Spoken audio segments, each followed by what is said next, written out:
excited for tonight's It's For You. So I'm going to introduce our guest speaker tonight. I'm so excited. Seay and I decided to swap team calls. I guess it was about a month ago now, and I'm so glad that we did. It was an honor to be able to share with her team, and I'm so excited for you guys to hear from Seay tonight. She is somebody that I've looked up to for almost 3 years now in the business. She became a coach July 2011. She's a mom. She's a wife. If you've been following her, you may have seen that she traveled to England, to Europe for quite a few weeks or maybe even months with her family, which is just ultimate freedom, you guys. She's known in the network for her knowledge of Shakeology. You might know her as Shake, Seay for Shakeology. That's their very clever pun that Beachbody has given her. But she's been asked to share, speak, teach many, many, many times right next to Darren O'Lean, the co-creator of Shakeology. And she is a wealth of knowledge. But you guys, she can probably, rattle off a ton of incredibly awesome statistics and facts and helpful things about Shakeology. But she is also such an incredible leader in this network. She's a 15-star diamond. She's a Success Club 5 legend. She's been in Success Club 5 for more than 50 consecutive months.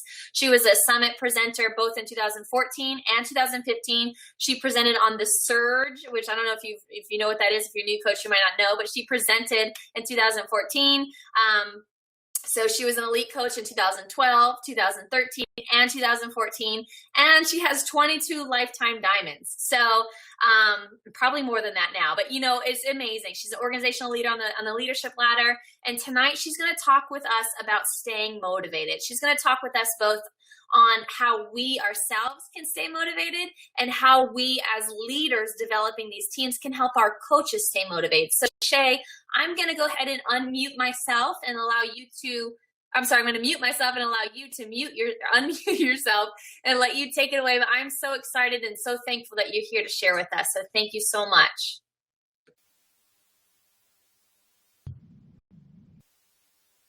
Well, thank you, Brittany. Did you do all that in one breath? My goodness. That was awesome, girl. No wonder you are so effective. You must have had your timer set. I tell you, Brittany was so awesome on our team call a few weeks ago. She just really, really got my team fired up and excited. And you know what? 46 of you have Success Club already. I don't think you need anything on motivation. You guys are rock stars. That is pretty freaking cool. So yes, like Brittany said, we actually lived in Europe for 3 months over the winter. And I'm going to tell you guys a little bit about my corporate America story, which is part of my why, and the freedom, because it will be relevant in a few minutes. But I'm really excited and honored to talk to you guys about motivation. I'm actually even more excited not to be talking about Shakeology and maca root, because that's no fun. This is totally something that is near and dear to my heart, is leadership and motivation. And I think right now at this time of year, it's super important because there can be a lot of distractions. So I'm going to share with you a little bit about my story. I have a twofold story, but I'm not going to touch on the other one. One of them is more of a health thing, which drove me down to really appreciate Shakeology. That's another talk for another time. But I spent, almost 18 years in corporate America. I have a degree in psychology. I worked at a psychiatric hospital for about a year. That was a real drain, bummer. It was not enlightening at all. It was really depressing. I went into corporate America, worked for Enterprise Rent-A-Car, worked my way up into management, then left there after 3 years and went into pharmaceutical sales, where I sold all kinds of medications, diabetic medications, Paxil for anxiety and depression, so on and so forth. And as awesome as the benefits and the pay and everything was with corporate America, I have always been this person that likes to do things my way and my own way and on my terms, and use my creativity and kind of just make my own rules. And I loved the environment of corporate America, but I did not like working for someone else. And them telling me, I had to do so many dinner programs with physicians and do certain events on the weekends. And and work through lunches and read so many clinicals that were coming out. And it just was exhausting. And I felt like the better I did, the more they shoved down your throat to do. And it really affected my family life. My 2 daughters from my first marriage, literally threw them into daycare like at 3 or 4 weeks old. And I missed so many first times with them and really grew to regret it. Fast forward, divorced, remarried to my husband, Neil, and we were expecting a little baby. And my company I was working for actually was bought out by Pfizer, and they moved my territory 2.5 hours north of where I lived. And here I'm thinking, I've got this baby on the way, which the company didn't even know about. And I was sick to my stomach to think I'd have to leave the house at literally 6 a.m. to get to the territory by 8:30, work all day and be that far away from him, and then get home at 6:30 at night and do reports and read clinicals. And it just angered me.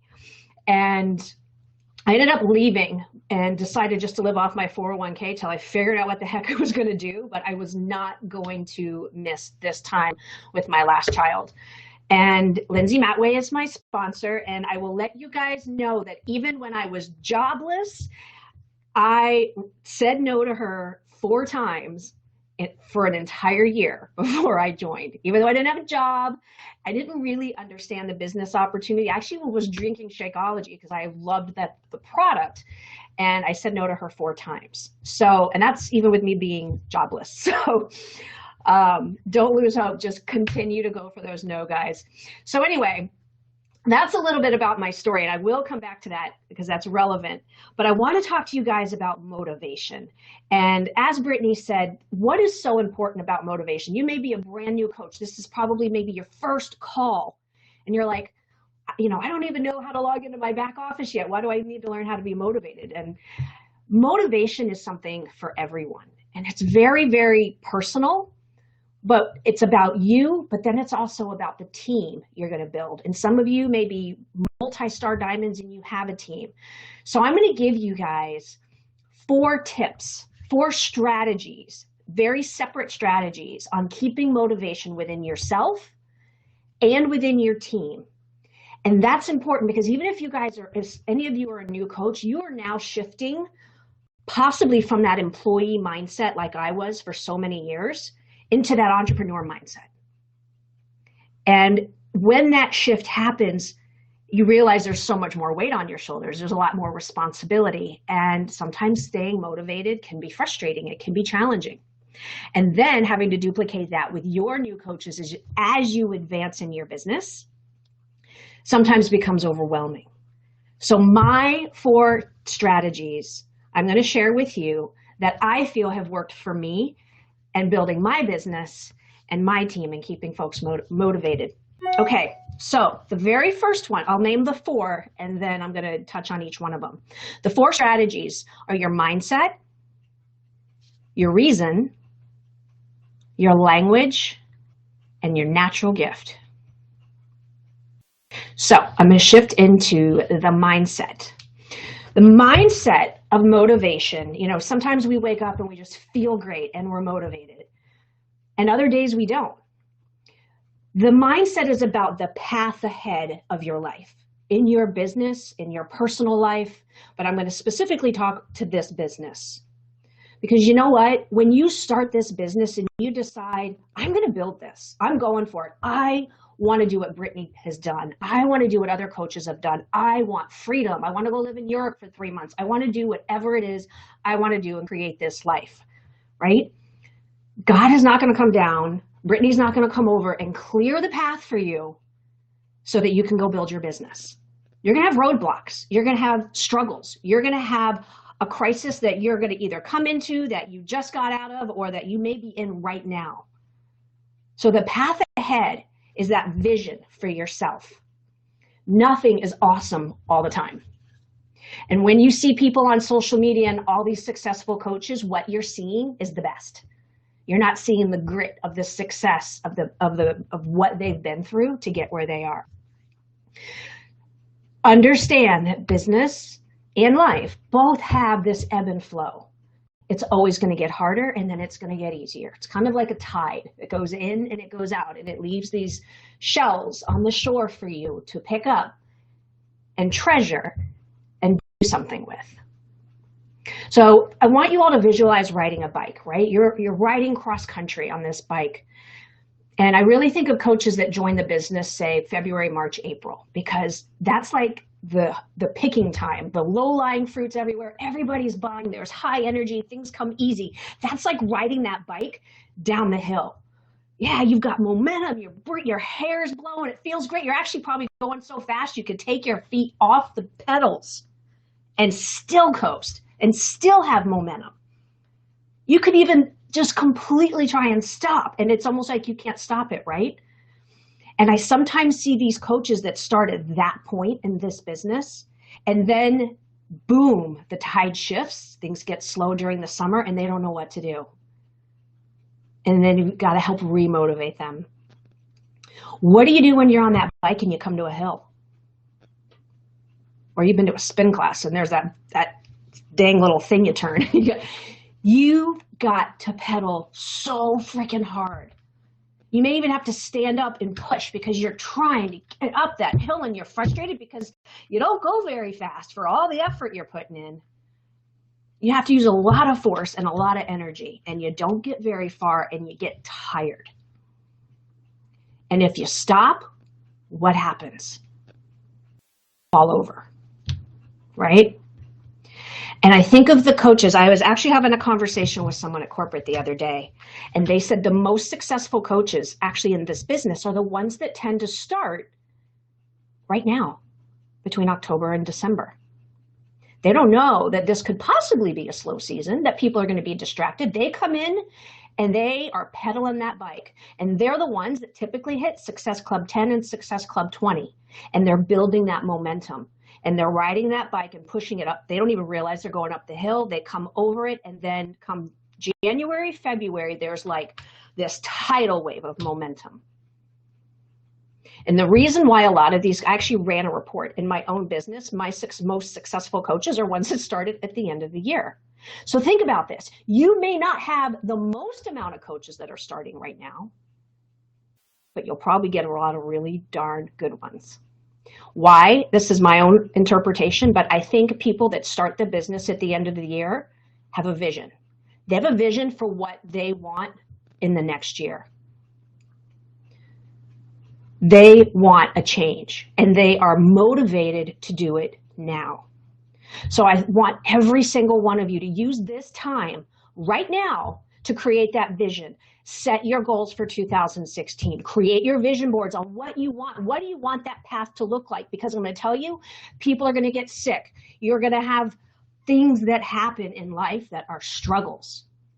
And unless you have that mindset that you're willing to push that bike really, really hard up that hill, know that you will always get to the top and you will create that momentum.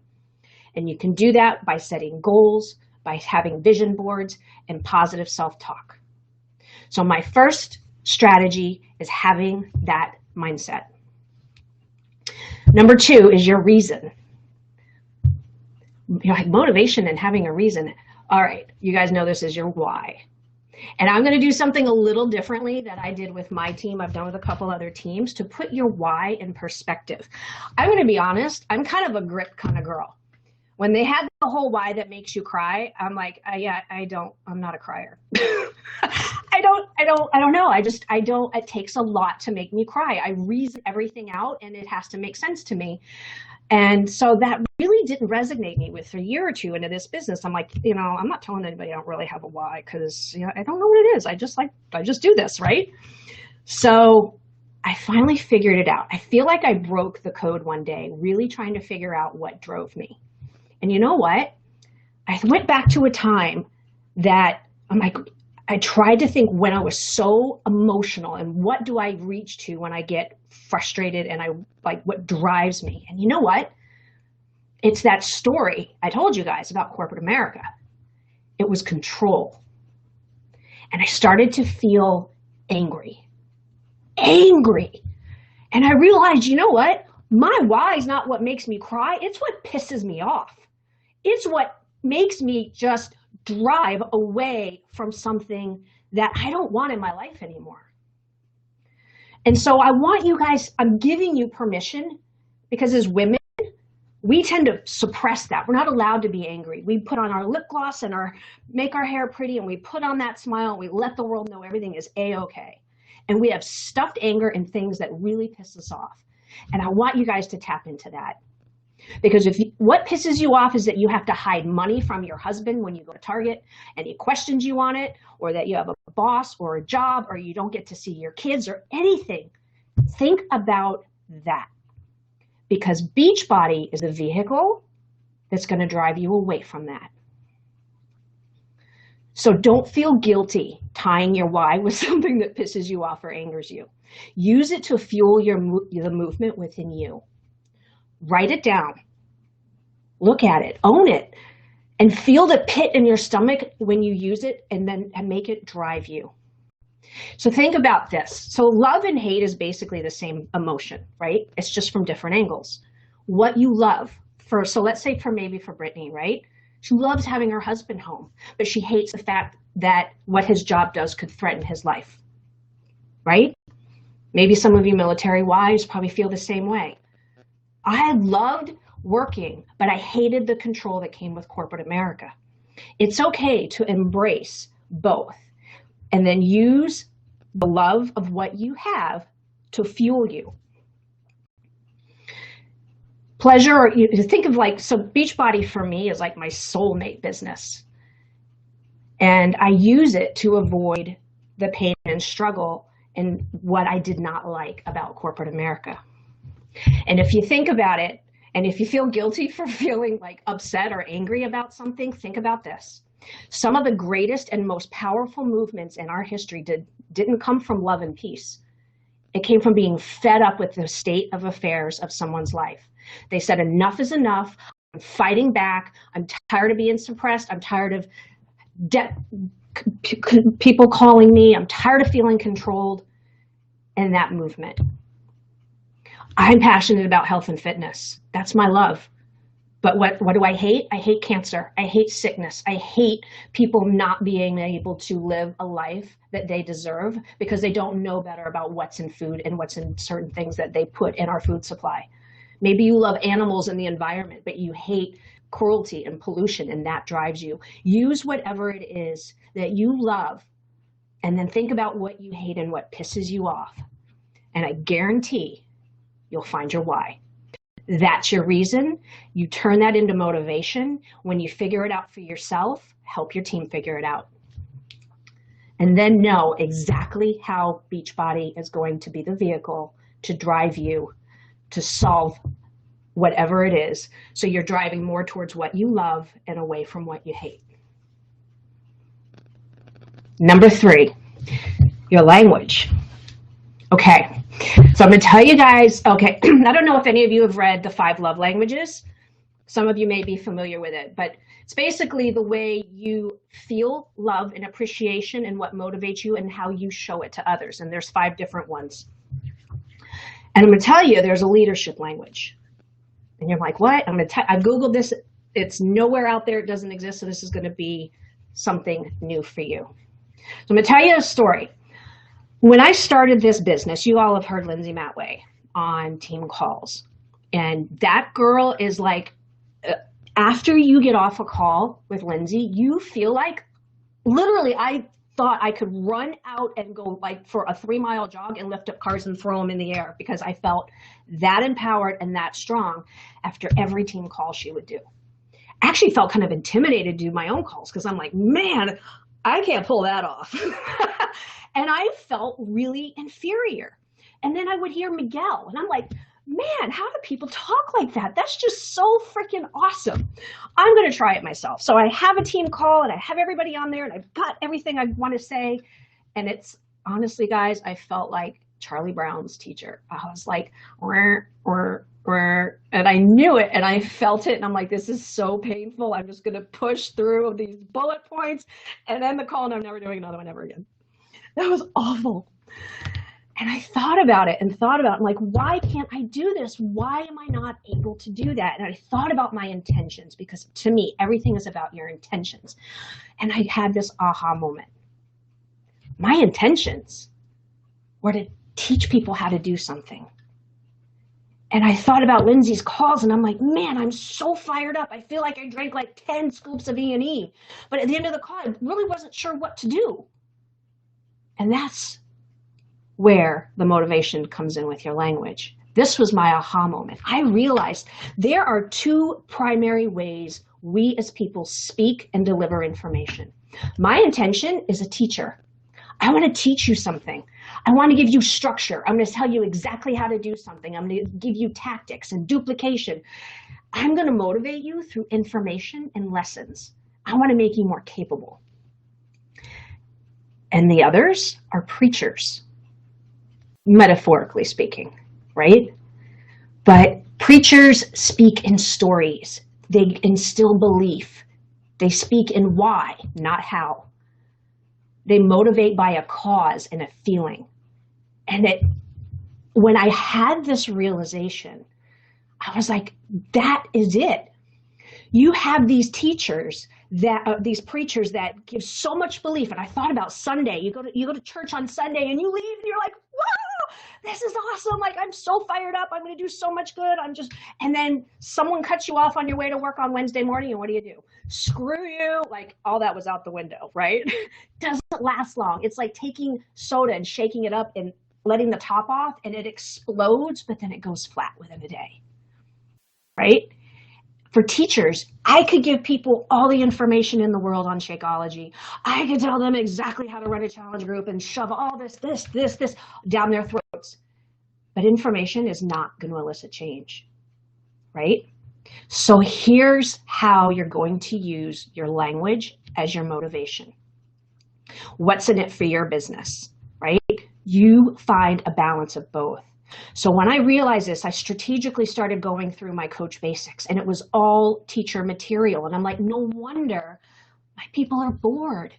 I'm not shining belief into them. I don't even know if I know how. I need to preacher and sprinkle in preacher into my Coach Basics, into my challenge groups. And on the flip side, if you are someone who's a preacher and that is your natural language, take a look back at your Coach Basics. Take a look at how you design things. And you may want to sprinkle in some teacher so they know how to do it, how to channel all that belief that was just infused into their heart. And so over the past couple years, I have consciously made an effort to bring out my inner preacher. I've studied, when Lindsay talks, I study how she does it. I find people on YouTube outside of Beachbody that instill, that have that leadership delivery in the preacher language. And I use, I'm doing a group right now, and I've actually, like, every other day, I'm putting a super motivational video in there because I know I can't deliver that. That's not my natural language. But I share this with you guys because I want you to embrace this, and don't feel insecure or inferior because you hear some of these people on calls and you're like, I don't think like that. I don't do that. Speak your natural language. And this isn't just for business. This goes for kids. My husband's a preacher. My daughter came home from work or from school the other day. She had a bad day. And I immediately started telling her step by step by step, everything she could do the next day to handle the situation. And you know what Neil did? He was like, no, you do this. And I had this situation when I was a kid. And so he pumped her up, got her fired up that she could do it. And I told her how to do it. So as leaders, even in your personal life, but in your team, think about your dominant language and strengthen the other one. And if you're not that good at it, outsource it. I pull in people like Christina, Delgado, Miguel, Lindsay, and you think about coaches in the company. Melanie is a teacher. Brittany is a teacher. Both are very successful. And then you think about Christina Delgado and Lindsay, they're preachers. So both are very successful. And I feel the most successful way to motivate people is to give them a dose of both for the short term and the long term. Number 4, motivation with your natural strengths. We have all been given natural strengths. So I want you guys to completely focus on those strengths and the strengths of the people on your team. Focus on the strengths of your children. Nothing truly is more awkward than trying to become someone else's and try and duplicate their strengths. It's going to feel like you're writing with your left hand. It's going to feel like you're hopping on your opposite foot. It's not going to feel right. It's going to feel like the way I did trying to drive in England on the wrong side of the road. It's not going to feel natural. So I would stress to you guys, they've got a strength finder. I can share it with Brittany that I have my coaches do so they can discover their strengths. So many people are like, they'll tell you right off the bat what their weaknesses are, but they won't know their strengths. Anything that is not your top 5 strengths, outsource it. Motivation will go up because when you're doing what God's natural gifts were to you, it will feel right. It'll feel intuitive. It'll feel natural. It's not if you're focusing on your weaknesses. So for me, my biggest strengths is communication. I'm good at creating perspective for my team. I'm good at simplifying things for them and empowering them to action. My second strength is I see people's strengths. I feel their strengths and I tell them about it. I recognize them. And so I push them to use those strengths. And that's motivating because if someone believes in you and sees your strengths, it's like, okay, I'm not trying to be what Brittany is or Seay is or Marissa. I'm being me and I'm embracing what God gave me to be successful. My third strength is I build loyalty. I pay very close attention to people's actions. And I know that I can't take those 3 strengths and make my team do it. I can't teach that. It's not duplicatable. And so I am telling you guys, you do not have to be someone else's strengths to be successful. And you can't have your downline be your strengths for them to be successful. Empower and develop your own natural gifts because natural is motivating. Unnatural is not. Right? Okay. In closing, there are 3 things that I have found in my 4 years of coaching that determine who is successful and who isn't. And it's these 3 things that come and go constantly that I really have seen the difference. And the 3 things are patience, confidence, and consistency. All 3 of these will test you at every point in your business. They're going to test your vision. They're going to test your mindset. They're going to test your teams. You must constantly work at all 3 of those. You're going to have times where you feel like the most confident person in the world, and then you're going to have times when you don't. You're going to have times when you are just patient with certain things, and then you thought you had this rank advancement, and then you don't. Or coach relations screwed something up, right? And consistency. You're going to have roadblocks, guys. You're going to have things that come in the way of you and your goals, and you must stay consistent. Are you going to be as consistent as you would be when things are going great? No. Or when that bike is going down the hill super fast, like, oh, this is awesome. I don't have to work and people are buying challenge packs. Consistency is when you're going up that hill and it's hard and you're going slow. You must constantly work at all of them. Connect to your why. Find out what pisses you off. Own it, write it down, and love it, because know that Beachbody is your vehicle to freedom. And don't focus on your pageant why. Get totally real and encourage your team to do so. Those are my 4 tips. I'll turn it back to you, Britt. Holy cow, Seay, that was awesome, awesome, awesome. I am sitting here, Candace is over here. We're sitting here scribbling notes as fast as we can. I know we are going to soak this up. I have so many takeaways from this. I literally have an entire page full of notes, and I'm excited to kind of challenge you guys to share your takeaways from this call, both in the coach family group, and of course, show your gratitude to Seay in any way, message, post on our timeline, anything that you've learned, because I know that's the ultimate payback. When Seay took so much time to share with us tonight, I know for me and my perspective, the ultimate payback is just knowing you helped one person. So if you guys could, absorb this, think about this, and just share with Seay and share with the team what it meant to you and what you're going to actually implement in your business to stay motivated. I absolutely love this stuff. And, Seay, I've heard bits and pieces of this throughout the last 3 years in some form, but I just absolutely love the way you broke it down, the way you delivered it. Just absolutely amazing. And I love the attention that you put on our reason, on our why, that it doesn't have to be fluffy and rainbows and butterfly and emotional in a sense where it's like a cry fest, but it can be something that is so infuriating to you. It pushes you to change. It pushes you to act. And I just absolutely love that. And I will definitely share the Strength Finder with the team as I'll Google it, and I'm resourceful too, but anything you can pass on would be awesome. And I have to echo, successful coaches are patient, confident, and they're consistent. And I thought that was sort of like a drop the mic moment for our call tonight. So Seay, thank you so much. I appreciate, honestly, everything that you shared. I learned a ton, and I know these 100 coaches or so learned as well. So thank you so much. And you guys, thanks for being here. The recording will be posted in about an hour or so. So thank you guys so much for taking the time to spend with the team. And Seay, I can't tell you how much I appreciate it. So thank you guys so much. Have a great night. Thank you, Seay. Oh. Oh. Oh.